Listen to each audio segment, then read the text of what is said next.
So we'll go ahead and look at rendering the strawberries now.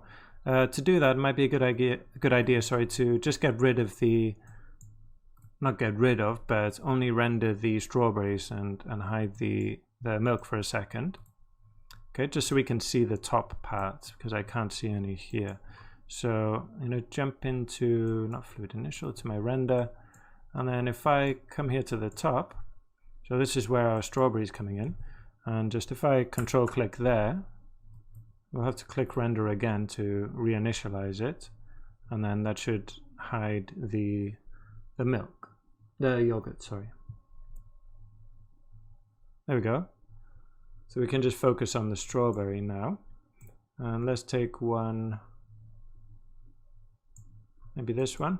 So we can see quite, a bit of the top. Shift and drag, so we can get some nice quick iterations there. The background there, by the way, is the HDR.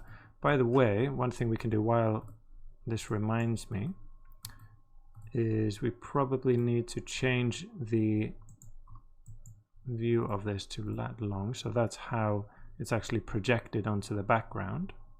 Okay, and also another thing you can see is quite low res there. You might be able to make a difference to that here. So if you take a look at the actual file and take the bigger number of the two, basically 5364. If I take a snapshot of that, 5364, and then I think it's well, I don't know if I actually see a difference there, but this can help with your, maybe, I don't know if you'll see anything in the strawberries. Not much, it seems, but it can be useful if you've got reflections of your HDR in your geometry. And let me render it again just in case. And it looks kind of pixelated or low resolution. When you've got a really strong reflection, then you might want to bring up the resolution here. Okay, let's see if that's done anything. Now it seems in our case it doesn't matter too much, right? But we'll leave it on because it's not taking too long to render anyway. Great, so yeah, I'll come back here, focus on this strawberry, and let's jump into our, we'll start with the body. So just as before, we need to bring in the images, right, the maps, to render this. I'm going to hide that. So for our body, we've got a diffuse map, and for the color, out of here, and then in my textures folder, I've got all of these maps. So I'm going to grab the body diffuse, jump in there, and let's call this diffuse because we have more than one map. Yeah, and then grab that down, alt click and drag to get another one, and then subsurface scattering color as well. So I'll put SSS color for that. Okay, and then we need to connect them up. So let's take our base color there, and the subsurface scattering color there. Yeah, we don't have any subsurface on, it's not on yet, so it's not going to be working yet. To bring out this color a bit more, we can actually multiply it here, brighten it up a bit, and maybe raise the offset a bit to 2.5. Okay, just to brighten it up, and same here, push that up to 1. Good. Okay, and for the roughness, we'll generate a noise map. Okay, so you can either have, if you've bought your model somewhere, or another person has made your model for you, you know, you can bring in that map, but you can also, if you don't have that, then we can generate our own maps with procedurally with noise. So I'm going to grab this noise, and what I'm going to do is grab the R component and connect it directly here to the output, and then we'll see this. It'll be easier to visualize what we're getting, right? So right away here, I'm going to bring up the scale, 6.7, about there. And then the octaves, let's bring that up to 8. Some more distortion as well. Very subtle, but you can see a difference between the left and the right. That's not the shading, that's not the lighting, that's just the map, right? I think that's okay like that. The color, so this will be really, really rough, right? So we want to bring up the white color, or bring that down, sorry, to maybe like 0.2. Okay, so you can see that we got a very subtle difference in roughness there going on along the surface. So I'll connect that up to the specular roughness, and then connect that back up, and we can see the difference. Okay, now obviously we need subsurface, so let's turn that on. So that's too much at the moment. Just bring it down to 0.5. And the radius again is too big. Bring it down to lower still. We'll go to 0.05 for the depth. Okay, remember the radius is how far into the geometry before we see any scattering. Let's try this. That looks better. Great. What we can do with this color also, you can make adjustments here, but you can also, let's get a bit more control. We can add a color correct node, right? And then to this we can add some colors here, right? So I've got some values kind of worked out here. So I'm going to put 104688 there. To give us kind of a red, but more of a greeny red. 11411.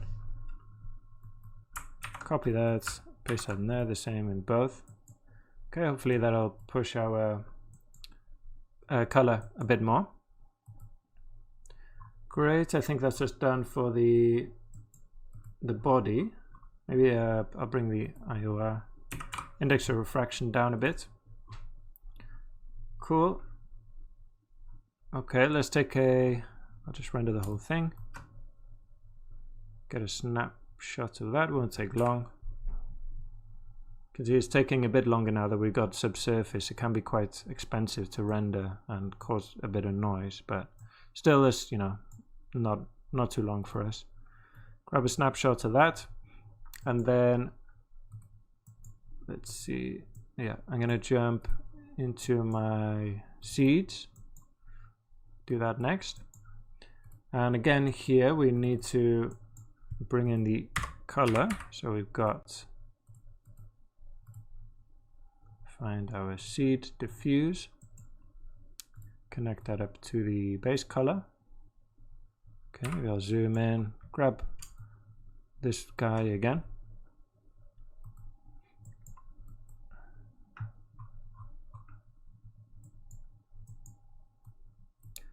Okay, let me click render again to make sure this is actually coming through. Yeah, I think it is. Yeah, we can see a difference there. Just wait for that to render. Give ourselves some more room. Great. So right, so I'm going to bring this diffuse color down a bit. Seeds will be rougher, so I'll bring that up. And let's take a look at our, again here, subsurface. You know, won't be as much as the kind of fleshy part of the strawberry. So give it a lower value and a smaller radius as the object is very small. Go down to 0.1. And then the color, we can give it some color here. We don't have a map for it. 031, 0.031, 0.012648. Gives this browny organic kind of color there. Cool. I think that's good for the seeds. Cool. Okay, let's take another snapshot there. Next, what we got next? The hair. Quite simple, this one. Again, similar to the seeds, similar to week 5, in fact. So we just grab the image node for that. Find the hairs, diffuse. Good, and then RGBA to base color. Then we should see something there. Great, put that up to 1.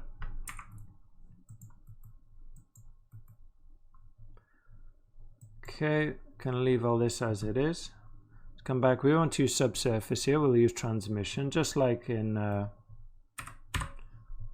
week 4. Yes, yeah, week 4. And let's see, we can give it some color here. 0.5 and 0. Let's give it a nice green to this transparency.